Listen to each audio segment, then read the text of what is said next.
What's up, y'all? So there's something that I found out and I wanted to show y'all. Come take a look. For those that are subscribed to my channel, y'all seen a lot of my videos and know that I use the PWC Super Rack quite a bit, especially for my 100+ mile journeys that I go on. The new feature that they introduced to the 2021 RXP was the link system. Now you're able to attach link accessories and other type of accessories. When they released those photos, I did notice that there were 2 spots right here.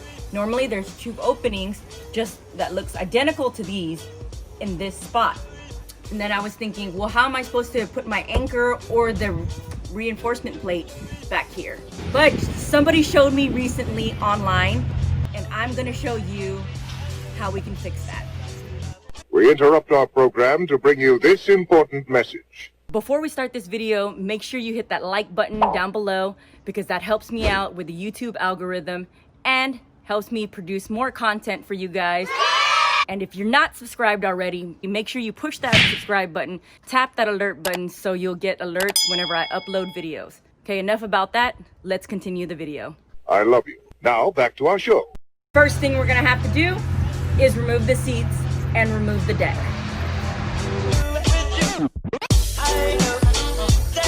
You need your trusty tool, a T30 bit. I like to put my screws in here so I don't lose them.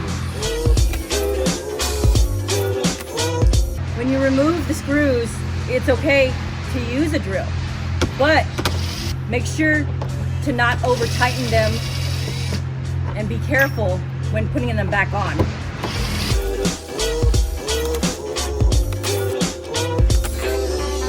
I already removed the 2 front screws, and underneath there's a nut and a washer, and you'll need a 10mm wrench to unscrew those 2 screws in the front. That comes off.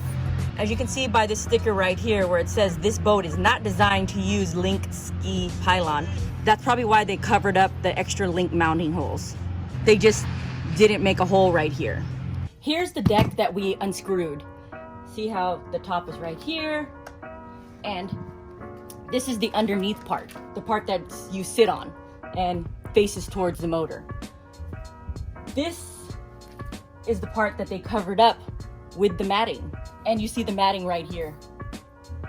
See how it's supposed to be right here? My plan is to cut this out exactly the same shape with an X-Acto knife, and I'll be good to go.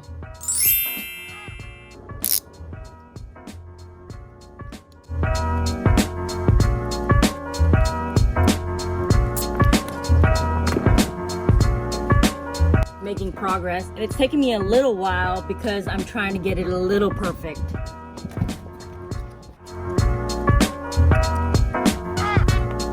Okay, I think I'm just about done. Let's check it out.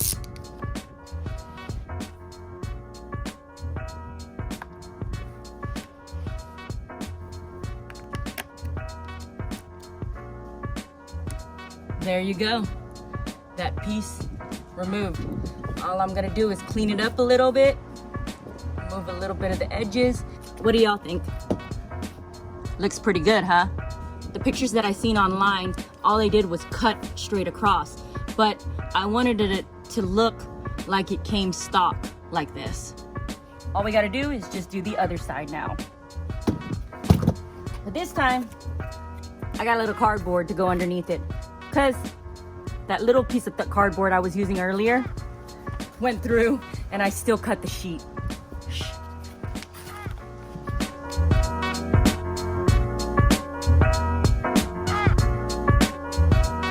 Now you can still cut the other way, cutting off a lot of the piece off, but and it's your preference. But I just wanted to see how it would look if I just cut out the holes.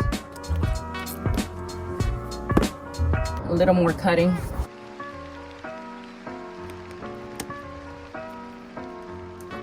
And there you go, another piece taken out.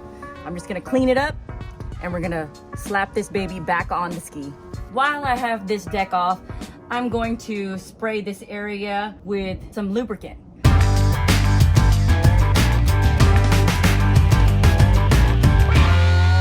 anti-corrosive lubricant everywhere and protect your ski. So now that the engine compartment is all lubricated, let's put this deck back on so I can show you why I wanted to cut the holes out. It's always good practice just to put the screws in by hand at first to try to thread them through. I'm gonna get my drill. It's not recommended for you to use an impact or even a drill to put the screws back in, but you can, especially if you have trigger control where you're not gonna over tighten or put too much power into putting the screws in. So I just put the screws all the way down and then I'll tighten them as everything else flattens out. I've got the socket wrench. Just gonna make sure that they're on tight, not too tight. I've got my other two screws here that go in the front. Remember I told you they have a lock nut, a washer, and the screw. Make sure you don't drop it inside the engine compartment, because that's happened to several people, and maybe even me. So I screw on the nut first by hand. I have my 10mm wrench, put it underneath here, hold on to the nut, and just drill. Or use a socket wrench, whichever's easier, but I find it faster this way. We gotta get this side done. There's no need to over tighten this neither. See, no movement. Let's put where the pylon should be covered back on. Get the seat on. Make sure not to scratch the ski at the same time.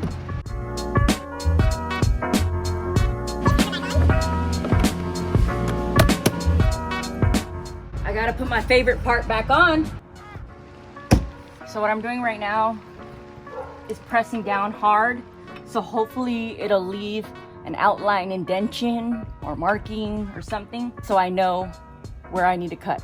And it did. See the markings that it left? So that's what I have to cut out.